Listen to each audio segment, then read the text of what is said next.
On a les premières images du prochain film Green Lantern, l'anneau de pouvoir qui arrive sur Terre, l'une des armes les plus puissantes de la galaxie, qui attend qu'un humain valeureux le récupère pour devenir un guerrier et prêter le fameux serment, sauf que l'anneau tombe à Marseille et qu'en plein jour ou dans la nuit noire, nous tout ce qu'on veut, c'est jouer aux boules et que c'est bien pratique ce machin en guise de cochonnet. Ici votre fidèle commis des comics, vous êtes dans l'émission qui fait le tour de l'actu de l'industrie du comic book et de tous ses dérivés, c'est le 356e JT Comics, et si vous voulez savoir la définition de l'ironie, c'est que Chris Hemsworth ressemble plus à Thor sur le tournage de Mad Max Furiosa qu'en 11 ans de MCU, sauf que là, le jus sacré c'est pas de l'hydromel, c'est du diesel, mais c'est pas grave, il est temps pour nous de remplir nos réservoirs avec les news de la semaine. Théorie bateau. Il fallait bien le faire un jour, mais ce n'est peut-être ni la bonne date, ni le bon lieu, mais tous les participants à un dîner-spectacle servi dans le cadre d'une croisière Disney Wish ont pu voir 15 minutes de film inédit avec Ant-Man et la guêpe, et dans lequel Scott Lang revient brièvement sur la fameuse théorie Thanos, qui est très simple à comprendre, même si vous n'avez pas de doctorat en physique quantique. Pas le bon lieu, peut-être parce que des types qui ont payé grand minimum 1000 balles pour 4 jours de croisière n'ont pas envie de bouffer leur cannelloni attablé en entendant parler de comment l'homme-fourmi va rétrécir, rentrer dans le fion de Thanos et puis grandir pour être actif à l'intérieur, et surtout que ça se voit à l'extérieur. C'est plus Ant-Man, c'est Bifidus le type, et pas la bonne date puisque Avengers Endgame c'était il y a 3 ans et que la théorie a été ridiculisée et réappropriée par The Boys depuis. Et en même temps c'est vrai, c'est complètement con, pourquoi entrer par la boîte à Ferrero quand tu peux passer par un endroit bien plus clean, un endroit d'ailleurs que certains aimeraient voir grandir à l'aide de particules PIM, la tub, ou plus précisément l'urètre. J'ai pas envie d'avoir des commentaires pour me dire « Ah attention, t'as pas été assez précis », non. Faut être rigoureux, et encore, ça c'est si le héros fourmille de vis, puisque ça doit quand même sentir comme les toilettes sèches du festival bière et asperge le truc, et que pourquoi pas rentrer par la bouche, par les narines, par les oreilles, même si ça vaut mieux que ça soit la guêpe, soit Maya qui s'en charge, elle se démerde mieux avec le miel. Bref, pourquoi marcher dans les égouts quand on peut prendre le métro? Alors ça c'est vraiment le genre de théorie et les réponses que les studios essayent d'apporter, qui font tout à fait comprendre très vite les limites du mot science dans le mot science-fiction, puisque des auteurs avaient dit oui mais si Thanos a pu survivre à un crochet de Hulk, alors c'est pas pareil son corps, et puis là Ant-Man se serait retrouvé écrasé s'il avait voulu grandir dans le toboggan à purin de Thanos. Alors il va falloir qu'on m'explique comment la hache de Thor parvient à rentrer, ceci dit, bref, c'est complètement ridicule, et je trouve même ça un petit peu étonnant que Marvel fasse réagir le personnage officiellement pour la première fois aujourd'hui. Fatalité. C'est l'un des personnages à très haut potentiel de chez Marvel, Fatalis, le magnifique dictateur, le très très grand génie scientifique. Il a un ego aussi grand que le culot d'un porte-parole gouvernemental. Il a été Dieu empereur lorsque Thanos s'est présenté à lui en lui disant qu'il n'avait pas besoin d'un gant de l'infini pour le prendre en 1v1. Il lui a littéralement arraché la colonne vertébrale en lâchant tout juste un petit... On dirait que c'est faux. Il y a quelques phases assez jouissives dans le run de Jonathan Hickman que je vous conseille de lire. Et alors 2 salles, 2 ambiances. On passe à Howard Stern, qui est un animateur de radio, qui est un écrivain, un comédien aussi très connu aux États-Unis, qui a son émission depuis 1985. Là, en ce moment, il officie sur Sirius XM. Comme toutes les personnes à qui tu tends un micro plusieurs heures par mois, il a fini par en dire des conneries à l'antenne. Faut pas oublier qu'il s'est quand même fait beaucoup connaître en étant très déluré, puisqu'il invitait des stars du porno, des stripteaseuses. Il y avait des concours où les meufs elles chevauchaient des Sibian, cette espèce de micelle mi-vibreur, un iPhone pour faire du cheval. Bref, vous avez compris qu'on n'est pas sur un Élise Lucet, on est sur un Hélice Lubrique à la limite, et là il a laissé le micro ouvert lors d'une coupure pub, coupure musicale, et on l'entend dire qu'il fera Fatalis, qu'apparemment le planning est complètement foireux, qu'il a appelé Robert Downey Jr. pour avoir des conseils d'acteurs, et qu'il cherche le numéro d'un John. Alors est-ce que c'est John Favreau le réalisateur, est-ce que c'est John Krasinski qu'on a vu incarner Mister Fantastic, on ne sait pas. Faut prendre ça avec énormément de pincettes, ça peut ne vouloir absolument rien dire, ça peut être qu'il ait été casté, ça serait beaucoup plus logique, dans la dernière parodie porno des 4 Fantastiques d'Axel Brown, mais Marvel est connu pour ses choix de casting très audacieux. Alors là, ça serait presque plus audacieux même que d'avoir casté Robert Downey Jr. en Iron Man il y a 15 ans, où à l'époque ça paraissait aussi évident que de faire un rôti de porc pour un mariage musulman. Fatalis aurait clairement le potentiel d'être l'un de leurs plus gros antagonistes. Howard Stern, il a plus le potentiel d'être à la limite dans l'épisode Herogasm de The Boys en tant que hôte, pourquoi pas. D'ailleurs, les scénaristes qui sont un petit peu taquins vu qu'ils savent qu'Obama regarde la série apparemment, ils voulaient avoir Obama en caméo dans cet épisode, évidemment pas dans la fête, ils n'auraient pas osé, mais dans la parodie infâme de l'infâme Imagine de Gal Gadot. Stern aurait très bien pu aussi participer à la vraie fête Herogasm tenue par Amazon à Las Vegas. J'espère qu'il y avait la piscine géante de lait concentré pour se la jouer la crème, mais bon, Là, ça peut être absolument n'importe quoi. Pourquoi pas une série animée, donc plutôt du doublage. Un délire à la No Way Home, la multiverse, où on verrait Julian McMahon, Toby Kebbell et Joseph Culp, et pourquoi pas Vincent Cassel. En attendant, je vous laisse me dire ce que vous pensez de cette info surprenante dans les commentaires. Casting sauvage. Et en parlant de casting justement, la semaine a été complètement folle, remplie de vœux pieux, voire même de certaines confirmations. Et on commence avec l'acteur Taron Egerton, qui n'a jamais cessé de dire à quel point il rêverait de se faire une très très belle manucure pour remplacer Hugh Jackman dans la peau de Wolverine. Et certains diront qu'il a les griffes qui rayent le plancher. Il a encore réitéré, cette fois c'est dans le New York Times, sauf que la nouveauté, c'est qu'il aurait rencontré les dirigeants de Marvel Studios. Alors est-ce que c'est pour parler de ce rôle ou d'un autre ?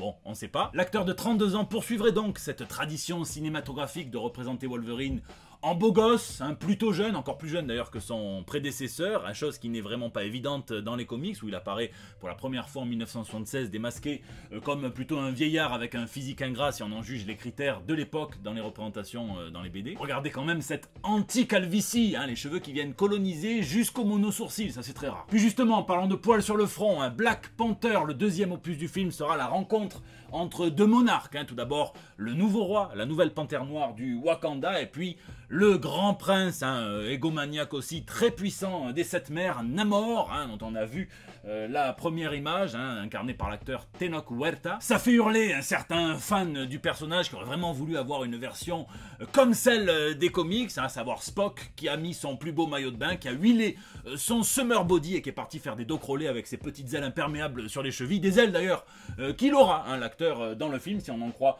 ce skin aztèque, encore plus longue d'ailleurs que les ailes données à la créature, au premier mutant par Bill Everett, son créateur. D'ailleurs, si vous entendez un frottement de main, c'est le patron de chez Funko qui pense à une variante aztèque et aux millions qu'il va engranger grâce à elle. Et puis d'ailleurs, l'impétueux Atlante ne sera pas le seul à être présenté en caméo, voire même en antagoniste dans Black Panther, puisqu'on aura aussi Riri Williams dans sa première armure, la Mark I. Ça, c'est si on en croit les logos. Et puis d'ailleurs, un personnage que vous attendiez absolument tous dans le MCU, c'est Zaniac, non ? Bon, je vais quand même vous le présenter pour ceux qui ne le connaîtraient pas, Zaniac. On dirait l'excuse de n'importe quel mec qui vient de tuer une femme, qu'un avocat tente de faire passer. Il faut beaucoup de lubrifiant. C'est une entité qui possède des hommes et les pousse à tuer des femmes en les appelant jolies. Alors on remonte jusqu'à Jack l'Éventreur comme ça, faut oser. Il est créé par Doug Moench et Keith Pollard dans Thor. Donc là c'est un acteur qui va incarner ce personnage pour un slasher. Par le miracle de l'atome, puisque c'est toujours comme ça que ça arrive à l'époque, il va fusionner avec cette entité, développer des super pouvoirs. Il va pas faire long feu, il va rester que quelques années, mais il va pouvoir lancer des couteaux psychiques. Heureusement que Nabila n'avait pas ce pouvoir à l'époque. On le verra dans la série Loki sur un poster, et sur un autre poster il apparaît Kingo des Éternels, donc ça sent beaucoup la chasse aux références.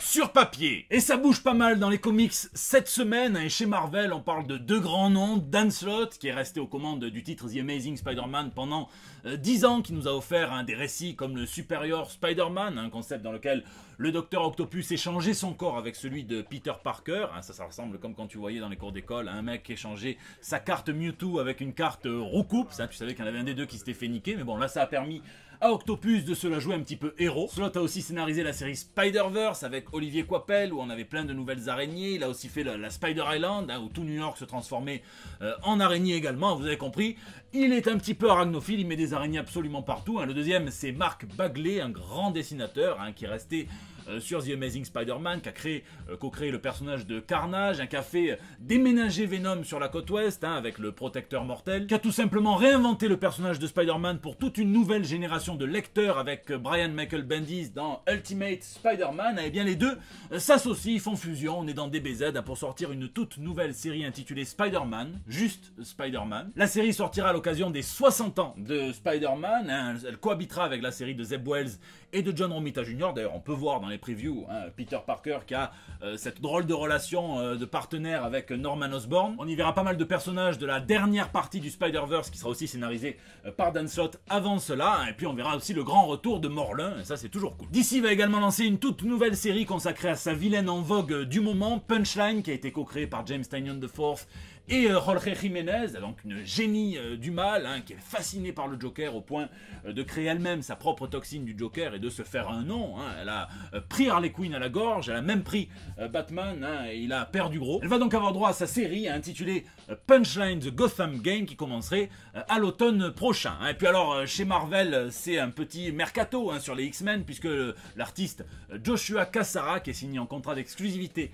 chez Marvel, arriverait sur le titre X-Men, la série post-Jonathan Hickman, scénarisé par Jerry Duggan. Ça serait à partir du numéro 15 et on sait déjà qu'il sait très très bien dessiner Wolverine, puisqu'on a vu dans la série X-Lives of Wolverine qui prépare justement cette nouvelle ère. Chez DC on voit rouge puisque le scénariste Joshua Williamson a dévoilé un tout nouveau personnage dit Legacy qui sera introduit dans le Dark Crisis numéro 3, un Red Canary, et j'espère qu'elle est pote avec Dean Allen, c'est la Black Canary originale puisqu'elle lui a littéralement pompé tout son costume au point que le Canary risque de rire un petit peu jaune. Et puis excellente nouvelle, puisque c'est une co-création du co-créateur de la série The Boys. Ça commence comme une blague de Jean-Marie Bigard, puisque c'est littéralement l'histoire d'une pute, une travailleuse du sexe à qui on confère des pouvoirs dans une parodie débridée de super-héros que je vous conseille vraiment de lire. Et bien sachez que The Pro revient, alors ça sera par Jimmy Palmiotti et Amanda Conner, les deux autres co-créateurs, dans le cadre d'une anthologie Image Comics pour fêter les 30 ans déjà de l'éditeur. C'est à lire absolument.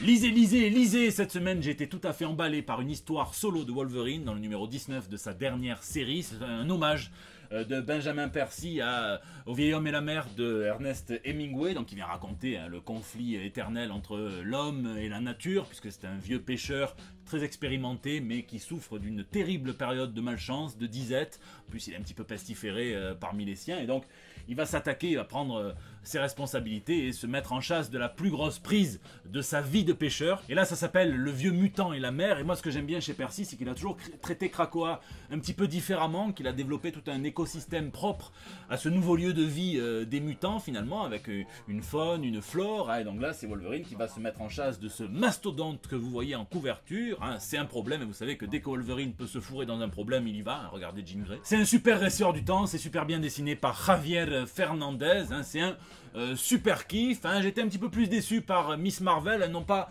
que la qualité de la série ou des acteurs du moins baisse, mais c'est plus que là on sent que c'est très formaté avec le cliffhanger un petit peu forcé parfois à la fin. Moi j'aimais bien l'époque où Netflix nous balançait tous les épisodes d'une série, ça forçait les scénaristes à écrire un petit peu autrement. C'était plutôt cool, The Boys, qui me fait toujours absolument autant kiffer, le dernier cliffhanger que je vous révélerai pas. Il me tarde de voir tout simplement l'épisode de vendredi, c'est à peu près tout ce que j'ai eu le temps de faire, donc je vous laisse me dire ce que vous lisez ou geekez dans les commentaires, puisque c'est la fin de ce JT. Je vous remercie d'être toujours aussi nombreux à le suivre, à laisser vos pouces bleus, à partager sur Facebook, à tweeter, à retweeter, à m'incorporer dans vos stories Instagram, les pieds en éventail au bord de la mer, faites attention au sable. Je vous laisse réagir sur YouTube dans les commentaires où je lis chacun d'entre vous et j'essaie de répondre au plus grand nombre, ou bien sur les réseaux sociaux, c'est là que vous me laissez vos petits messages pour El Bando del Pueblo, c'est votre espace de liberté depuis près de 7 ans et ça va pas s'arrêter. Je vous fais d'énormes bisous, je vous donne rendez-vous la semaine prochaine pour des nouvelles toutes fraîches. La rumeur sur les burgers McDo qui se conservent des années tellement ils sont bourrés de produits, ça doit être vrai, puisqu'apparemment le symbiote a décidé de se lier avec un burger. Et attendez que Carnage apprenne le taux de mortalité lié à la malbouffe chaque année dans le monde, vous allez vite voir qu'il va virer au rouge ce burger.